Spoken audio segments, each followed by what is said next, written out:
మన దేవుళ్ళు అంటే ఏంది, మన ధర్మం అంటే ఏంది, మన సంస్కృతి అంటే ఏంది, మన సంప్రదాయం అంటే ఏంది, పెద్దల్ని ఎలా గౌరవించాలి, మాతృదేవోభవ, పితృదేవోభవ, ఆచార్య దేవోభవ, అతిథి దేవోభవ అన్నట్టు తల్లి జీజామాత తనకు నేర్పించింది. రెండవ గురువు ఎవరై అంటే భక్త తుమారం. ఆయన సామాజిక సమరసతను కులాలకు మతాలకు అతీతంగా సమాజంలో మనం అందరము మంచి చెడులో ఈ దేశం కోసం ధర్మం కోసం నిలబడాలని భక్త తుకారం గారు నిర్మించారు. ఆయన మూడో గురువు ఎవరై అంటే సమర్థ రామదాసు.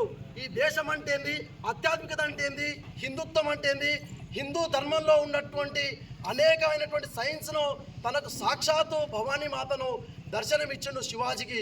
కాబట్టి నలుగురు గురువు ఆధ్వర్యంలో ఛత్రపతి శివాజీ 1630 ఫిబ్రవరి 19 నాడు వైశాఖ మాసం త్రయోదశి నాడు జన్మించడం జరిగింది. ఛత్రపతి శివాజీ కాలంలో ఎవరైతే హిందువుగా జీవించకపోతే వాళ్ళకు సొంతి చేసే పరిస్థితి ఉన్నది. కాబట్టి ఛత్రపతి శివాజీ మహారాజ్ మన అందరికీ నిదర్శనం. ఆయన చరిత్ర కోల్పోతున్నాం. కాబట్టి ఛత్రపతి శివాజీ గురించి ఒక 2 అంశాలు చెప్పి మనతో ముగిస్తాను. ఛత్రపతి శివాజీ మహారాజ్ చిన్నతనంలో ఉన్నప్పుడు తన తల్లి జీజామాత శివనేరి కోటలో తన తల్లితోటి ఒక చదరంగం ఆడడం మొదలు పెడతాడు.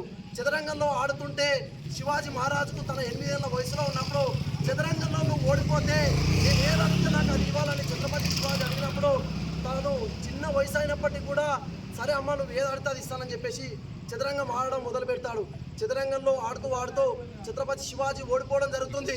ఓడిపోయిన తర్వాత అమ్మ నువ్వు అడిగినావు ఏందో చెప్పంటే అక్కడ ఎగురుతున్నటువంటి ఆ శివనేరి కోటలో ఆ ఆకుపచ్చ జెండా తీసేసి ఈ పరమ పవిత్రమైన భగవద్గీతను పెట్టాలని చెప్తే అప్పుడు తను ఆ ఛత్రపతి శివాజీ తన చిన్న వయసులో 16 ఏళ్ల వయసులోనే కత్తి పట్టి యుద్ధం చేసినటువంటి ధీరుడు వీరుడు శూరుడు ఎవరన్నారంటే ఛత్రపతి శివాజీ మహారాజే. ఆయన గురించి చెప్పుకుంటూ పోతే అనేక గంటలు ఉంటుంది. కాబట్టి సమయ సందర్భం లేదు కాబట్టి ఆయన గురించి 2-3 అంశాలలో పూర్తి చేస్తున్నాను. ఈ అవకాశం ఇచ్చినటువంటి గ్రామ పెద్దలకు శివాజీ వారి కమిటీ అందరికీ